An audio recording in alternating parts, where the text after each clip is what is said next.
pagi ibu-ibu semua, kader posyandu di Kelurahan Pameran. Gimana kabarnya nih? Sehat-sehat ya semua ya?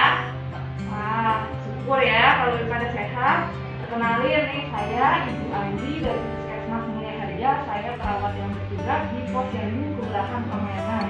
Hari ini kita kumpul di sini udah pada tahu semua ya. Kita akan melaksanakan pertemuan tentang pengukuran faktor resiko PTM di posyandu.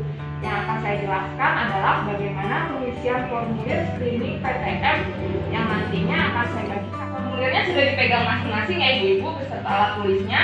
Selanjutnya langsung kita lihat nih tanggal pemeriksaannya, tanggal kegiatan pada hari itu ya. Terus langsung identitas pesertanya, kita isi nicknya jangan lupa ya. Itu yang pertama yang paling penting ya, nama, tanggal lahir, dan selanjutnya bisa dilihat. Terus kita riwayat penyakit tidak menular pada keluarga. Mungkin ada gula, darah tinggi, dan lain-lain. Terus kita lanjut ke riwayat penyakit tidak menular pada diri sendiri atau pada pasiennya. Seperti tadi, penyakit gula, darah tinggi, penyakit jantung. Nah, selanjutnya kita ke bagian wawancara. Kita tanyakan beberapa pertanyaan seperti merokok, kurang aktivitas, atau gula berlebih, lemak berlebih, garam berlebih ya. Selanjutnya kita ke pemeriksaan.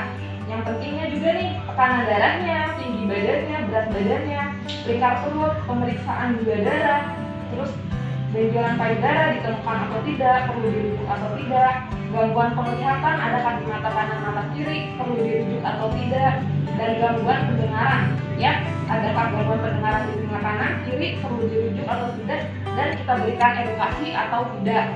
Oke ibu-ibu ya, sesuai dengan penjelasan saya tadi, ada yang mau ditanyakan nggak? Oh ada, oke Bu Sari ya dari Posyandu Mawar. Kenapa Bu? Oh untuk yang di pola makan ya, gula berlebih, garam berlebih, lemak berlebih, sama kalau makan sayur aja buahnya enggak gimana? Oke saya langsung jawab ya Bu Sari. Untuk gula itu tidak boleh lebih dari 4 sendok makan per orang per hari ya Bu ya. Sedangkan kalau garam itu tidak boleh lebih dari 1 sendok teh per orang per hari. Nah, sedangkan lemaknya nggak boleh dari 5 sendok makan per orang per hari ya. Untuk pertanyaan kurang makan sayur buah, kalau salah satu aja gimana? Ya berarti itu sama saja tidak ya Bu ya, karena harus makan sayur dan buah dua-duanya ya. Gimana Ibu, sudah paham? Oh sudah, oke ya Bu ya. Karena semuanya sudah paham ya Bu ya, semoga apa yang saya jelaskan ini tadi bisa dilaksanakan ya pada saat pelaksanaan posyandu ya. Sekian ya Bu ya atas perhatiannya ya, semoga nanti saat pelaksanaan kita bisa melaksanakan kegiatan pengukuran ini dengan baik ya. Akhir kata saya undur diri, terima kasih ibu-ibu, selamat siang. Assalamualaikum warahmatullahi wabarakatuh. Selamat pagi, apa kabar ibu-ibu semuanya? Alhamdulillah sehat ya. Perkenalkan, nama saya Fani Biarnika. Saya perawat dari Puskesmas Mulia Harja. Di sini saya akan membahas materi mengenai pengukuran faktor resiko PTM, yaitu mengenai pengukuran berat badan. Sebelumnya pasti ibu udah sering ya melakukan pengukuran berat badan. Tapi dalam pengukuran berat badan ini ada syarat dan cara yang harus diperhatikan agar hasil yang nanti kita lihat itu akurat atau benar. Gitu. Sebelumnya ibu ada yang tahu apa aja? Oke, kita bahas ya. Nah, sebelumnya saya mau tanya dulu nih, alat apa saja sih yang dibutuhkan untuk melakukan pengukuran berat badan? Oke, satu yang pasti timbangan ya, ibu-ibu ya. Di sini ada yang digital, ada juga yang biasa. Kemudian ada lagi, oke, alat tulis. Alat tulis penting juga ya, ibu-ibu.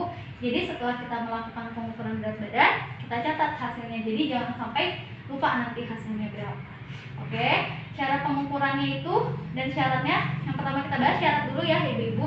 Syaratnya yang pertama, alat yang kita gunakan ini, timbangan yang kita gunakan harus dikalibrasi atau dilakukan pengecekan apakah alatnya dapat berfungsi atau tidak. Contohnya misalkan baterainya habis atau tidak, masih bisa berfungsi atau tidak.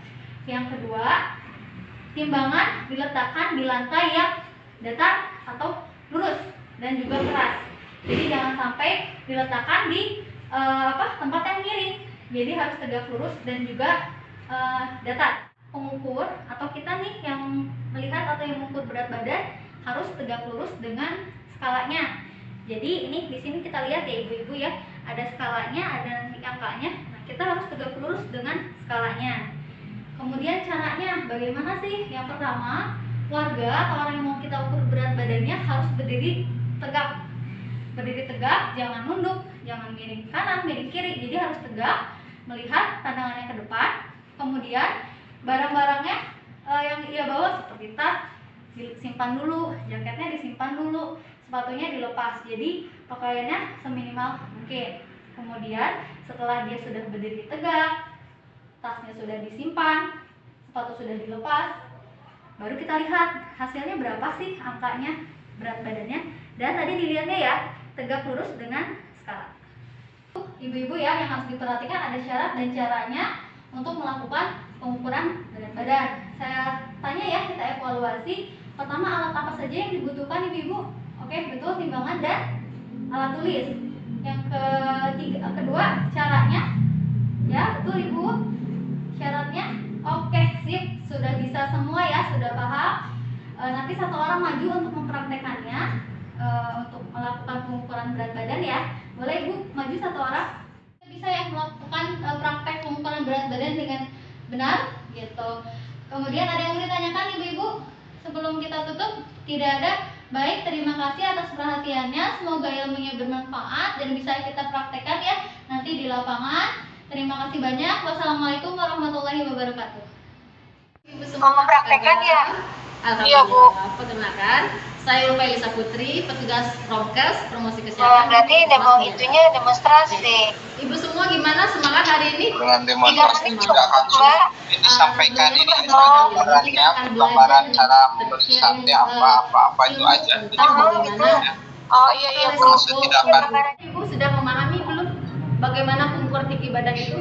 Pasti ibu semua pada udah ya, pasti kita juga udah melakukan tinggi badan sebelumnya. Nah, Di sini, tapi Pak, maaf, kita Pak. perlu memperhatikan 3 poin Iya, yang baik, tadi Kak. dibawakan. Teman-teman kita di lapangan juga banyak yang keliru bagaimana cara mengukur tinggi badan. Berarti 3 tadi ya.